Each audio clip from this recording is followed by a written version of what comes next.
آج ہے اسلام پر بحث، اسلام کا لغوی و اصطلاحی معنی اور اسلام اور ایمان میں تقابل۔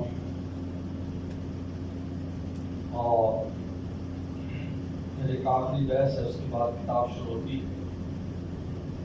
اسلام اور تسلیم، یہ تسلم اور انقیاد کے معنی میں آتا ہے، کسی کے سامنے منقاد ہو جانا، جھک جانا۔ ترک الاعتراض، ترک التمرد، ترک العناد، اس کا نام اسلام ہے لغت میں۔ عناد اور دشمنی نہ کریں کسی سے، یہ ہے اسلام۔ ترک التمرد، ترک الاعتراض لا یلائم، ایسا اعتراض جو فضول قسم کا وہ نہ کرے۔ یہ اسلام کا لغوی معنی ہے، تسلم اور تسلیم، یسلم تسلیما، مان لینا، منقاد ہو جانا، فرمانبردار ہو جانا۔ اور شریعت مطہرہ میں اسلام کہا جاتا ہے انقیاد ظاہری، استسلام ظاہری مال ایمان، ظاہری طور پر جھک جائے لیکن ایمان بھی ہو۔ اجلالا و عظمتا لا استخفافا، یہ جھکنا عظمت کی بنیاد پر ہو، مذاق کے طور پر نہ ہو۔ لا استخفافا، بہت اہم بات ہے۔ اجلالا و عظمتا لا استخفافا، ورنہ کفار بھی مذاق اڑاتے ہو، پھر آگے دیکھو جو ہم سجدہ کر لو جی، کر دے رکوع کر دے، استغفر استغفر، یہ نہیں۔ امتیاز ظاہری کیا ہونا چاہیے؟ عظمتا، اجلال وعظمتا، لا استخفافا۔ تو انقیاد ظاہری مال ایمان، ظاہری طور پر جھکا ہو لیکن اس کے ساتھ ایمان بھی ہونا چاہیے، پھر اسلام کہلاتا ہے۔ اپنا مسلمان نہیں کہتا اگر ایمان ہی نہیں، نماز پڑھ رہا ہے، وہ کر رہا ہے، یہ معتبر نہیں ہے۔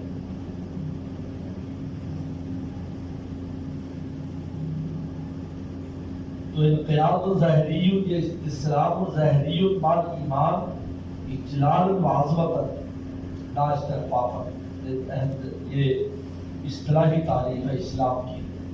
اور لغت میں نے بتایا کہ انقیاد، ترک التمرد والاعتراض لا یلائمہ، فرمانبردار ہو جانا۔ جو اس لیے لما سلما سلما، جب وہ دونوں منقاد ہو گیا اللہ کو حکم کے سامنے، یہاں اسلمہ کا لغوی معنی مراد ہے۔ لما اسلما وتلوا للجبین، جب دونوں نے فرمانبرداری دکھائی، یہاں اسلام مراد نہیں ہے کہ مسلمان ہو گئے، مسلمان تو پیغمبر مسلمان ہی تھے۔ اللہ اسلمہ ہے لغوی معنی، لہٰذا لغوی معنی بھی استعمال ہوتا ہے، وہ لغوی معنی بھی استعمال ہوتا ہے، قرآن میں استعمال ہوا، اور اصطلاحی معنی بھی استعمال ہوتا ہے۔ توفنا مسلمن، یہ مسلمان وفات تھے، مراد یہی ہے کہ انقیاد ظاہری بھی ہو، ایمان بھی ہو۔ اب یہ جو ایمان اور اسلام میں نسبت ہے، ایمان اور اسلام میں نسبت کیا ہے؟ اس میں بڑی خوبصورت بات امام غزالی نے لکھی ہے، کہتے ہیں قرآن مجید میں اسلام اور ایمان تین طرح استعمال ہوا ہے۔ ایک استعمال والا سبیل ترادف، کہ دونوں کا ایک ہی معنی ہے، ترادف کہتے ہیں دونوں مترادف ہیں۔ چنانچہ حضرت لوط علیہ السلام کے اس کے لیے جو فرشتے گئے تھے، تو آپ سے پھر علیہ السلام سے ملاقات ہوئی، نے کہا کہ وہاں لوط بھی تھے، کیونکہ وہ ان کے بھانجے تھے۔ تو فَأَخْرَجْنَا مَنْ كَانَ فِيهَا مِنَ الْمُؤْمِنِينَ فَمَا وَجَدْنَا فِيهَا غَيْرَ بَيْتِ الْمُسْلِمِينَ، یہاں پہ ایک مومنوں کا گھر تھا اس میں، اور ہمیں اور کوئی مسلمان نہیں ملا۔ تو وہی مومنین ہے، وہی مسلمین ہے، ایک ہی ہے نا، کوئی الگ تو نہیں، وہی مومنین ہے، وہی فَوَجَدْنَا فِيهَا مَنْ كَانَ مِنَ الْمُؤْمِنِينَ وَمَا وَجَدْنَا غَيْرَ بَيْتِ الْمُسْلِمِينَ۔ قال موسیٰ یا قوم ان کنتم آمنتم باللہ فعلیہ توکلوا ان کنتم مسلمین، یا آمنتم اور مسلمین ایک ہی ہے، ایک ہی جماعت ہے، وہ مسلمین کی ہے، مومنین کی۔ امام غزالی فرماتے بطور ترادف استعمال ہوا ہے، یعنی دونوں ایک ہی چیز ہے۔ اچھا بطور تخالف استعمال ہوا ہے کہ اسلام الگ ہے ایمان الگ ہے، یہ بھی استعمال ہوا ہے۔ قالت الاعراب آمنا قل لم تؤمنوا ولکن قولوا، یہاں معلوم کہ آمنا الگ ہے، اسلمنا الگ ہے۔ ان کو آمنا کہنے کی اجازت نہیں ملی، اسلمنا کہنے کی اجازت ملی۔ ولما يدخل الایمان فی قلوبکم، ابھی ایمان داخل نہیں ہوا تمہارے دلوں۔ دیکھو یہ علی سبیل التخالف ہے، یہ دونوں کا الگ الگ معنی لیا گیا ہے جو مخالف ایک دوسرے کی۔ مسلمان تو ہے مومن، اور تیسرا استعمال علی سبیل التداخل، ایک دوسرے میں داخل ہے۔ حدیث میں آتا ہے ایجل اعمال افضل، الایمان، اس کا کون سا مطلب تھا؟ ایمان کا۔ ایجل ایمان افضل کا الاسلام، عمل کون سا افضل ہے؟ فرمایا ایمان، اور ایمان کون سا افضل ہے؟ اسلام۔ یہ تداخل ہے، ایک دوسرے میں داخل ہے۔ ایمان میں اسلام داخل ہے، اسلام میں ایمان داخل ہو۔ یہ تو امام غزالی رحمۃ اللہ علیہ کی تحقیق تھی کہ 3 طرح اس کا استعمال قرآن میں آتا ہے۔ علامہ ابن رجب حنبلی بہت بڑا آدمی ہے، بہت بڑے مصنف ہے۔ ابن رجب کے نام سے 2 لوگ ہیں، ایک نافی ہے جن کی کافیہ آپ پڑھتے ہو، ابن رجب حنبلی، اور بہت بڑا صوفی جار اللہ ہے، ہمیشہ مکہ میں رہے اللہ کے گھر کے ساتھ، جار اللہ۔ اور شرح جامی والا عبد الرحمن جامی بہت بڑا صوفی ہے، لکھنؤ میں اکثر صوفی لوگ ہیں، صوفی لوگ اکثر نام ہیں۔ اور ایک ابن رجب حنبلی ہے، بہت بڑے محدث ہیں، بہت بڑے علامہ ہیں، نکتے اور حکمت لانے میں امام ہیں، اکثر ان کی کتابیں میرے پاس ہیں۔ وہ فرماتے ہیں کہ ایمان اسلام کا جو لفظ ہے یہ مسکین اور فقیر کے لفظ کی طرح ہے۔ یہ بہت اہم بات ہے، سوچے میں رکھو۔ جیسے لفظ مسکین اور فقیر، اس کا قاعدہ یہ ہے کہ لفظ مسکین اور فقیر اگر قرآن میں اور حدیث میں اکٹھے آئے تو دونوں کا معنی الگ الگ ہوگا، اور اگر الگ الگ آئیں گے تو ایک میں دوسرا داخل ہوگا۔ انما الصدقات للفقراء والمساکین، یہاں فقیر کا معنی اور ہے، مسکین کا معنی اور ہے۔ فقیر کہتے ہیں جس کا مال ہے لیکن کفایت نہیں کرتا، اور مسکین کہتے ہیں جس کو بالکل ہی مال نہیں۔ یہ دونوں فرق ہے۔ یہاں پر فقیر اور مسکین کا الگ الگ معنی ہے، اور اگر کئی فقراء للفقراء المہاجرین الذین اخرجوا من دیارہم، اس میں مساکین بھی شامل ہے،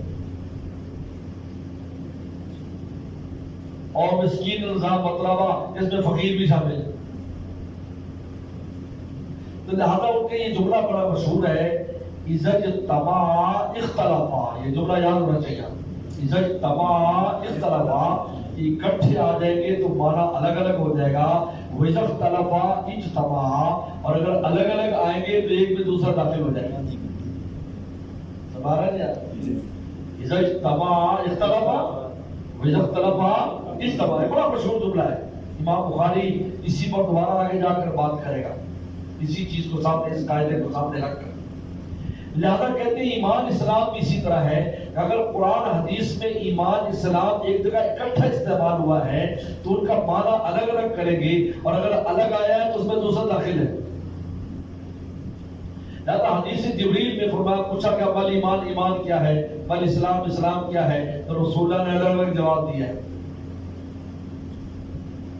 اور حدیث وقت عبد القیس میں فرمایا کہ الایمان باللہ، الایمان باللہ میں رسول اللہ صلی اللہ علیہ وسلم نے شہادتین کے ساتھ ساتھ تمام اعمال ظاہرہ کو بھی بیان کر دیا۔ اس لیے قرآن مجید میں جہاں اکیلا اسلام کا لفظ ہے یا مسلمان کا لفظ ہے، اس میں مومن بھی شامل ہے، اور اگر کسی جگہ جو ہے وہ مومن ہے تو اس میں مسلم بھی شامل ہے، لیکن اگر اکٹھے آئے ہیں تو وہاں دونوں کا مفہوم کیا ہوگا؟ الگ الگ ہوگا۔ تو لہذا اذا اجتمعا افترقا واذا افترقا اجتمعا، جب الگ الگ اکٹھے آ جائیں تو الگ مفہوم ہوگا اور الگ. یہ بڑا اہم قاعدہ ہے ابن رجب حنبلی کا. اذا اجتمع اختلفا واذا اختلفا اجتماع. بہت چیزوں پر چلتا ہے, بہت چیزوں پر یاد رکھیں, بہت چیزوں من النبیین والصدیقین والشہداء والصالحین. یہاں سب الگ الگ معنی ہوگا اور یہی الگ الگ لفظ آ جائے صدیق النبی, صدیق کا لفظ آ گیا اور معنی آ جائے گا. مسلمان کا لفظ آ رہا ہے الگ الگ معنی آ جائے گا. اذا اجتمع افترقا اذا افترقا اجتمع. سید انور شاہ کشمیری رحمۃ اللہ فرماتے ہیں اصل میں اسلام دو قسم پر ہے, ایک اسلام حقیقی اور ایک اسلام ظاہری. اسلام حقیقی جو ہے وہ ایمان سے الگ نہیں ہوتا, ان میں انفکاک نہیں ہے. اسلام حقیقی الگ اور مومن ایک ہے, یہ جدا نہیں ہوں گے, ان میں انفکاک نہیں, جدائی نہیں. اور اگر اسلام میں ظاہری جیسے منافقین تھے تو وہاں ایمان اور اسلام میں الگ الگ ہے, انفکاک ہے. بڑی اہم بات ہے. اسلام حقیقی اور ایمان میں انفکاک نہیں, یاد رکھو. جو مومن ہوگا وہ مسلم ہوگا, جو مسلم ہوگا وہ مومن ہوگا. لیکن جو ظاہری اسلام ہے جیسے منافقین کلمہ پڑھتے تھے تو وہ ایمان سے الگ ہے. اس کا زیادہ وہ مسلمان تو کہلائیں گے لیکن مومن نہیں کہلائیں گے. وہ کہتے ہیں ایاب اور جہاب کا فرق ہے صرف. ایمان اندر سے باہر آتا ہے اور اسلام باہر سے اندر جاتا ہے. ہمارے ظاہرہ کرتا ہے تو ایمان پر اثر انداز ہوتی ہے چیز, اور ایمان مضبوط ہوتا ہے تو اعمال پر اثر انداز ہوتی ہے. ایاب اور جہاب کا فرق ہے. اسلام باہر سے اندر اثر انداز ہوتا ہے اور ایمان اندر سے. ایک آدمی سو میں بیٹھتا ہے, اللہ والوں پر بیٹھتا ہے, ایک ایسا واقعہ پیش آیا, اس کا ایمان مضبوط ہو گیا تو نماز روزے پہ آ جاتا ہے.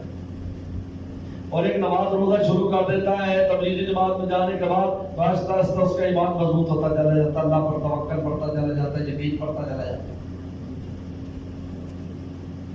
تو لہٰذا اسلام حقیقی اور ایمان یہ انفکاک نہیں ان میں, اور اسلام ظاہری جو ہے وہ منفک ہو جاتا ہے. جیسے منافقین سے کہا, منافقین سے کہا جیسے یہاں کا قل لم تؤمنوا ولکن قولوا اسلمنا, تم آمنا نہ کہو تم اسلم نہ کہو. حالانکہ اسلام ظاہری تھا, اسلام حقیقی نہیں تھا, اس لیے آمنا کہنے کی اجازت نہیں ہوئی, اسلم نہ کہنے کی اجازت. جس سید انور شاہ صاحب رحمۃ اللہ سے ملتی جلتی بات تھی ابن حمام نے المسائلہ میں کی ہے. اب روافض, معتزلہ, خوارج, ان کیا الگ الگ ہے. ان کیا مسلمان الگ ہے, مومن الگ ہے, مسلمان الگ ہے. لیکن کبھی بھی شیعہ یہ نہیں کہے گا مومنین, ایک ملعون کل مرا ہے, کل مرا ہے, کل پرسوں, بالمومنین نہیں کہیں گے. مسلمین مومنین کہیں گے, مسلمین نہیں کہتے مسلمان, ہم لوگ مسلمان ہیں. وہ اپنے آپ کو مومنین کہیں گے. اس لیے اتحاد بین المومنین, مسلمین ضرور کہیں گے, مومنین نہیں کہیں گے. خود کو ہمارے اندر شامل کرتے, ہمیں اپنے اندر شامل نہیں کرتے. چنانچہ مسئلہ لکھا ہے کہ اگر ایک آدمی وصیت کرتا ہے کہ میرا مال مومنین کو دینا, ان کا مذہب یہ ہے کسی سنی کو نہیں ملے گا, معتزلی کو ملے گا یا رافضی کو ملے گا. اگر وہ کہتا ہے کہ مسلمان کو دینا, پھر یہ بھی لائن میں لگ جائیں گے لینے کے لیے.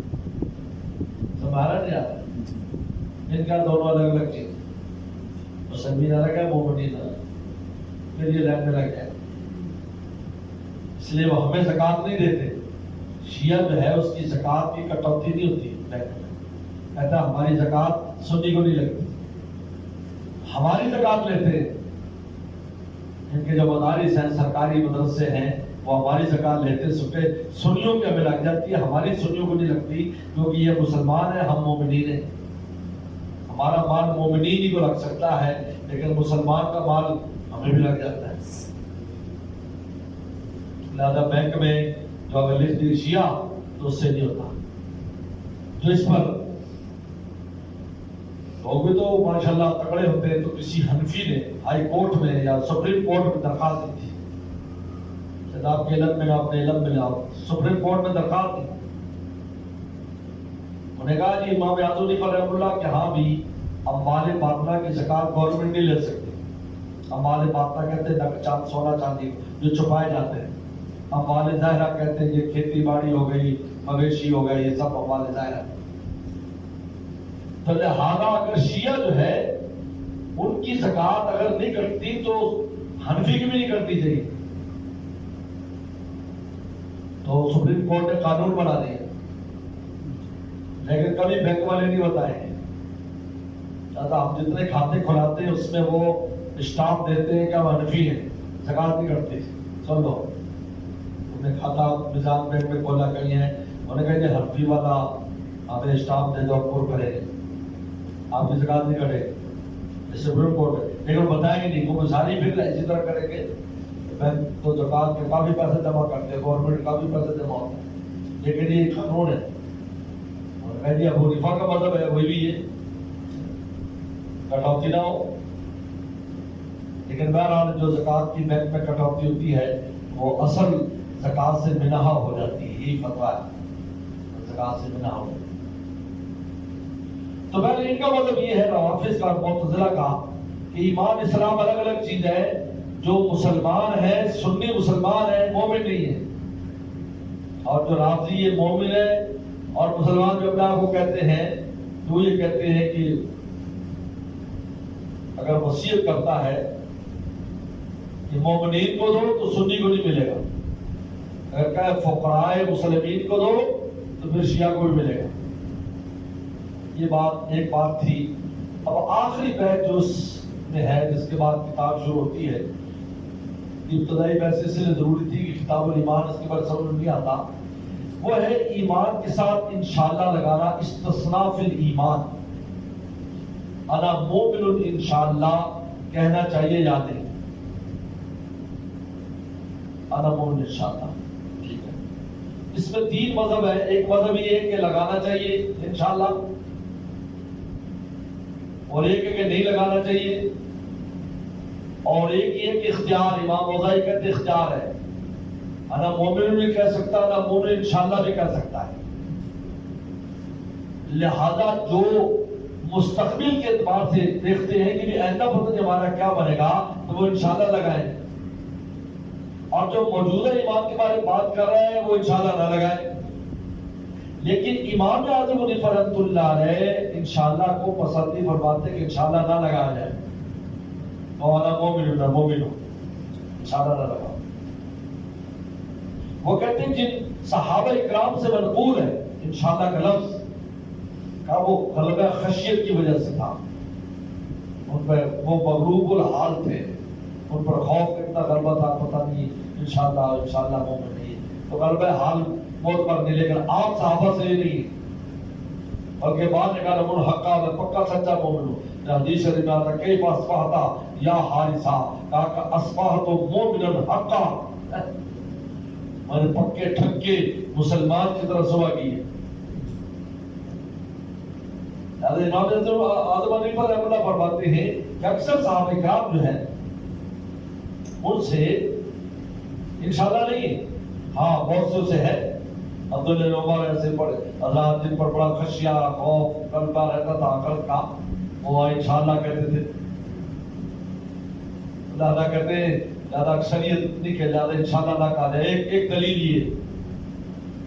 دوسری دلیل ابو حنیفہ رحمۃ اللہ کی یہ ہے کہ آپ سے جو سوال ہے, آپ سے کوئی پوچھتا ہے بے من انت, تو کون ہے, یہ سوال آپ کی موجودہ حالت کے بارے میں ہے, استقبالی کے بارے میں نہیں ہے.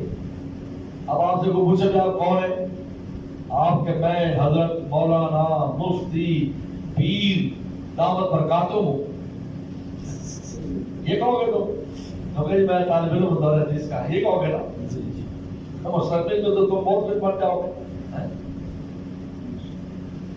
پھر استادوں کو بھی نہیں پوچھو گے.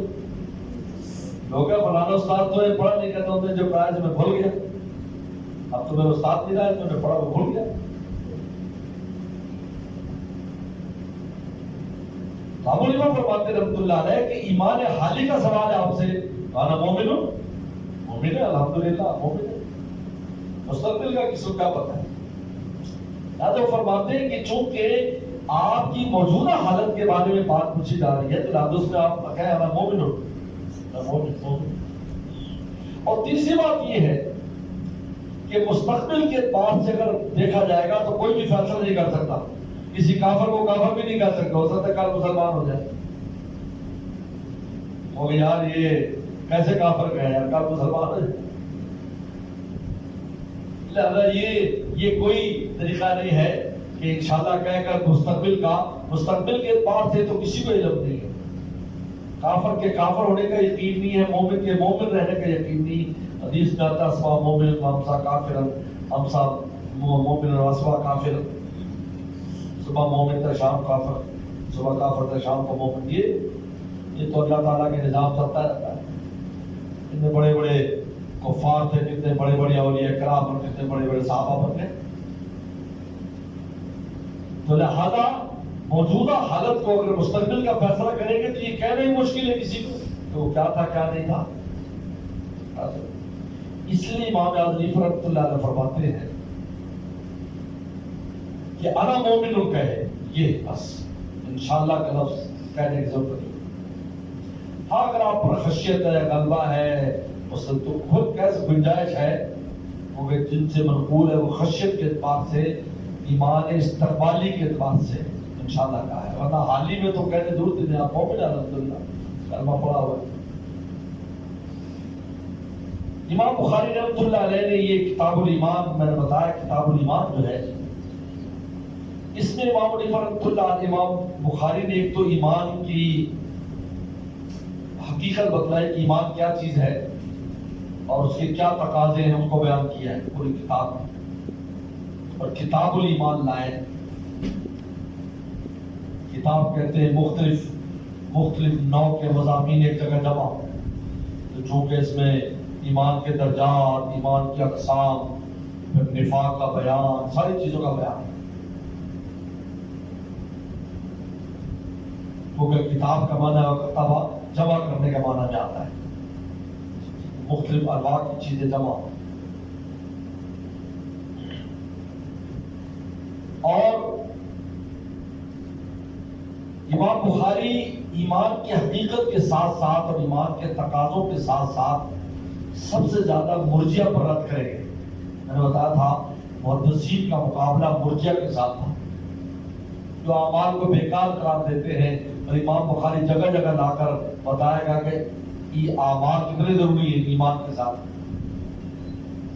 مرجیہ پر رد کریں اور اس کے ساتھ معتزلہ خوارج پر بھی رد کریں گے، لیکن بالقصد ان کا رد مرجیہ پر ہوگا اور کہیں کہ معتزلہ خوارج پر ہوگا. چند باب البتہ ایسے باتیں ہیں جس میں معتزلہ خوارج پر بالقصد رد کیا ہے، لیکن زیادہ امام بخاری کا جو روئے سخن ہے وہ مرجیہ کی طرف ہے. جیسے میں نے بتایا تھا کہ محدثین کے سب خلاف ہے اور متکلمین کا مقابلہ معتزلہ خوارج کے ساتھ. اور امام بخاری رحمۃ اللہ نے کہ ہاں تمام وہ چیزیں جو نیکی کے معنی میں آتی ہیں، جن میں ایمان ہے، اسلام ہے، تقوی ہے، ہدایت ہے، بر ہے، اس قسم کے سارے الفاظ امام بخاری مترادف قرار دیتا ہے. سب کہتے ہیں کہ ہم نے ہدایت میں بڑھا دیا، کہتے ایمان میں بڑھا دیا، تقوی میں بڑھ گئے، ایمان میں بڑھ گئے، نیکی میں بڑھ گئے، ایمان میں بڑھ گئے، اسلام میں بڑھ گئے، ایمان میں. لہٰذا ان کے یہاں یہ ساری مترادفات ہیں. یہ امام بخاری کا خاص اطلاق ہے، امام بخاری کا، کہ وہ اس کو عام کر دیتا ہے کہ ہر وہ چیز جو مثبت اور نیکی کے معنی میں آتی ہے وہ ایمان کے معنی میں لیتا ہے. لہٰذا اس کی اپنی اصطلاح ہے، اصطلاح میں کوئی تنگی نہیں ہوتی، ہر آدمی اپنی اصطلاح مقرر کر سکتا ہے. میں نے اپنی اصطلاح مقرر کی ہوئی ہے کہ ہر وہ چیز جو ایک اس کے معنی میں آئے گی اس کو ایمان کے معنی میں ڈال دیتا ہے. تو کتاب الایمان بسم اللہ الرحمن الرحیم باب وسلم بنی الاسلام علی خمس قول فعل ویزید وینقص قال اللہ تعالی لیزدادوا ایمانا مع ایمان. یہاں سے امام بخاری رحمۃ اللہ علیہ نے حدیث کے ٹکڑے پر جو نا وہ باندھا ہے، حدیث کا ٹکڑا لے کر اس کا باب باندھا بنی الاسلام علی خمس سے آگے حدیث آ رہی ہے، اسے سے امام بخاری نے باب باندھا ہے. اب یہاں سے 15 دلائل دیے امام بخاری رحمۃ اللہ علیہ نے اس بات پر کہ ایمان گھٹتا بڑھتا ہے، یزید و ینقص دلائل دیے 15 دلائل. تو میں نے کلی جوابات تو دیے تھے کہ انوارات ایمانی کا گھٹنا بڑھنا ہوتا ہے یا ملکات فاضلہ اور اوصاف زائدہ کا گھٹنا بڑھنا ہے، لیکن اس کے ساتھ ساتھ یہ دوسری چیزوں کا بھی بیان ہے، وہ وہیں پر بیان ہوگا کہ وہاں اصل کیا معنی ہو رہا ہے. چلو